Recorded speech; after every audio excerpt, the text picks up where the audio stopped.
बिस्मिल्लाहिर्रहमानिर्रहीम। नाज़रीन, मैं हूं आसिम नसीर और आप देख रहे हैं हमारा यूट्यूब चैनल आसिम सीरीज। नाज़रीन, मेरे साथ मौजूद है मशहूर और मारूफ एस्ट्रोलॉजर न्यूमरोलॉजिस्ट आचार्य निशान भारद्वाज जी, जो कि हमें अक्सर और बेशतर इंडिया से ज्वाइन करते हैं। आप हमारे चैनल पर उनके वीलॉग देखते रहते हैं और बहुत पसंद भी करते हैं। इसके अलावा जिसने अभी तक हमारे चैनल को सब्सक्राइब नहीं किया तो बराए मेहरबानी हमारे चैनल को सब्सक्राइब भी कर दें। सर, क्या हाल है, कैसे हैं आप? Thank you so much for your time. Mahadev की कृपा। It's always been a pleasure to talk to you. Thank you so much Aseem. Sir. Sir, हमने आपसे इससे पहले भी कई दफ़ा इमरान खान की रिहाई के हवाले से सवालात किए हैं, लोग भी हमसे पूछते रहते हैं। बहुत सारे सवालात हैं। पहला सवाल आपसे हमारा ये है कि इमरान खान की ना अब तक तो रिहाई हमें नज़र आई है, जैसा आपने कहा था, ना तो वो उनकी कोई मुश्किलात हमें कम होती नज़र आ रही हैं। क्या देखते हैं आप, सितारों की चाल बदल गई है, स्टार पोज़ीशन की वजह से कोई मसले मसाइल पैदा हो गए हैं? अपने इल्म की रोशनी में हमारे नाज़रीन को, देखने वालों को क्या बताएँगे आप? देखिए, देखो, मैंने पहले भी कहा था कि अगले साल जून जुलाई ऑलमोस्ट अगस्त अगस्त तक मार्केट की अंतरदशा है और उसमें ये टाइम ही इनके लिए बड़ा टफ है।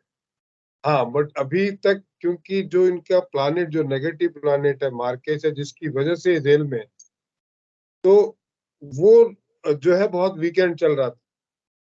तो ये अगर 28 तारीख को सुनवाई हो जाती तो पूरी पूरी पॉसिबिलिटीज थी कि इनको बेल मिलती।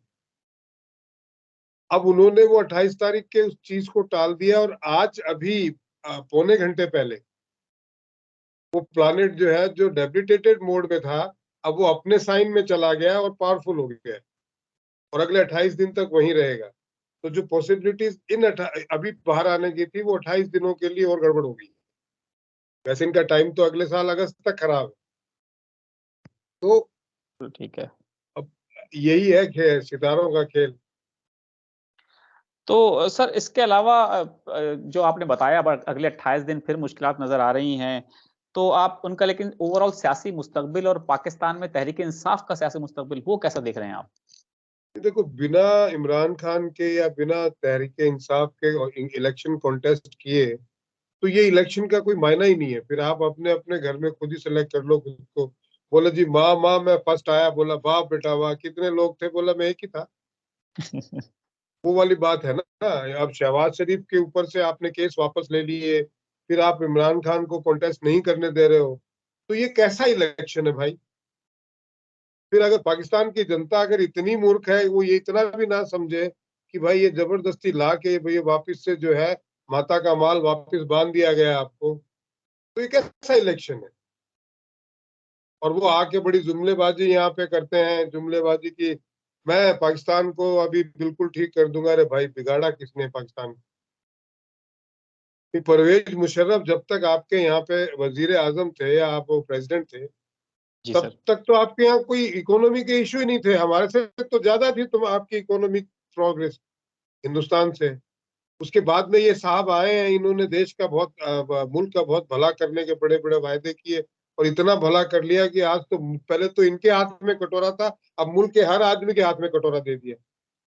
और गनीमत उसके ऊपर से ये है कि ये फिर ये कह रहे हैं कि एक क्या है, एक आदमी रोता हुआ आ रहा था असीम। जी सर। बोल, मैंने पूछा भाई रो क्यों रहे हो? बोला साहब बहुत जबरदस्त तरीके से कूटा है, इस मोहल्ले के लोंडे बड़े बेकार है। तो मैं कहा कूट लिया, आप क्यों रो रहे हो गई बात ही खत्म हुई। बोला वो कोई बात नहीं है, कूट लिया, कल फिर बुलाया इसलिए रो रहा हूँ। तो अब ये इन्होंने जितना बर्बाद करना था कर लिया, अब ये बोल रहे हैं कि मैं कल फिर आ रहा हूँ, आपके लिए आया हूँ। अब आज आवाम रोए नहीं तो क्या करे बताइए?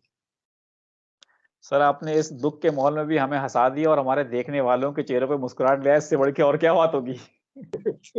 ये मतलब ये इस तरीके की बातें ही हैं।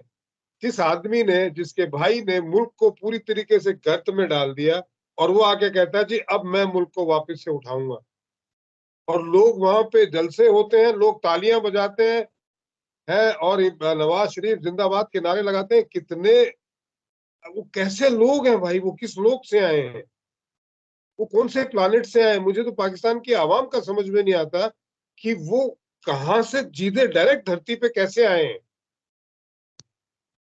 सर, अवाम के हवाले से आपने जो कहा, हम आपको बताते चलें, अभी सर्वेस कराए गए हैं। द न्यूज़ की तरफ से भी एक सर्वे हुआ। इसके अलावा नून लीग ने सुना है अपने हवाले से भी सर्वे कराए और मुख्तलिफ इदारे जो हमारे सर्वेस करते हैं उन्होंने भी सर्वेस कराए, तो पता चला है कि अवाम ने सबसे ज़्यादा जो पसंदीदगी का अभी भी इजहार किया है वो तहरीक इंसाफ है पहले नंबर पर।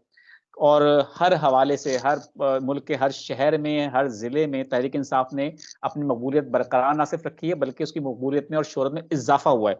तो अवाम तो अभी भी उनके साथ हैं और कहा ही जा रहा है इलेक्शन अगर हो गए, जब भी अगर आपको पता हो कि नून लीग ने जब सर्वेस कराए और उनको पता चला कि उनकी मकबूलियत नहीं है, तो उन्होंने बलूचिस्तान में इलेक्टेबल्स को शामिल किया है।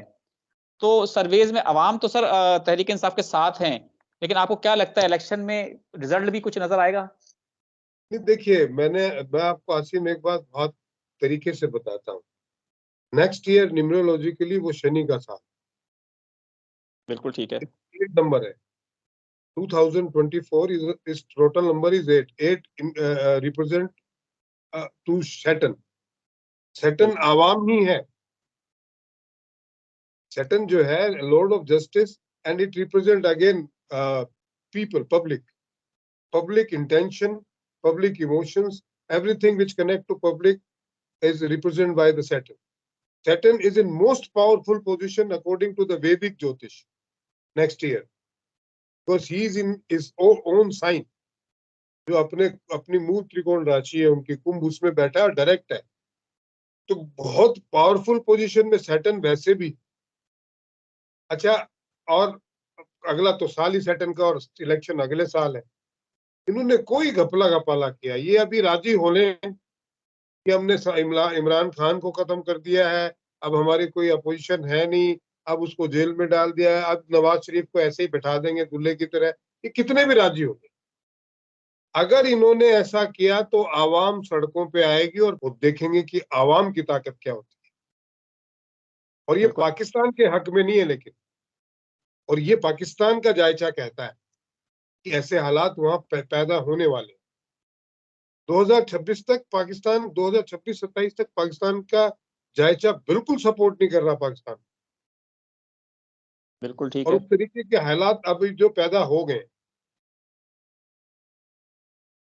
बिल्कुल ठीक है।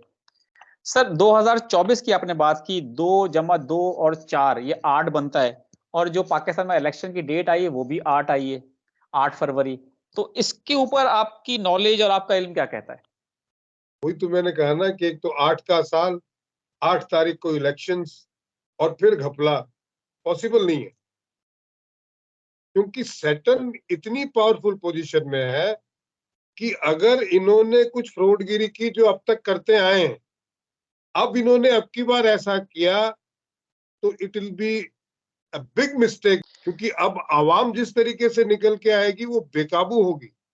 वो बेचारे भूखे मर रहे हैं भाई, आटा दो, अरे रोटी दो भाई, भूखे भजन न होए नंदलाला, पकड़ो अपनी कंठी माला। भैया रोटी दो, इस मुल्क को इंडस्ट्रीज दो, यहाँ पे लोगों को का डेवलपमेंट करो। कितने साल ये एक ही एक जो है फॉर्मूला 75 साल से चलाते आ रहे हैं।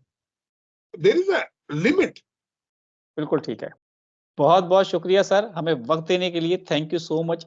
नाज़रीन, यहाँ हमारे वीलॉग का वक़्त खत्म हुआ। मुझे और निशान भारद्वाज जी को दें इजाज़त। उम्मीद है आपको हमारा आज का वीलॉग पसंद आया होगा, हमें कमेंट कर ज़रूर बताइएगा। आखिर में हमारा वही मैसेज है, मुस्कुराएँ, प्यार बाँटें और अपने आस-पास के लोगों का ख़्याल रखें। खुदा हाफ़िज़। महादेव, महादेव।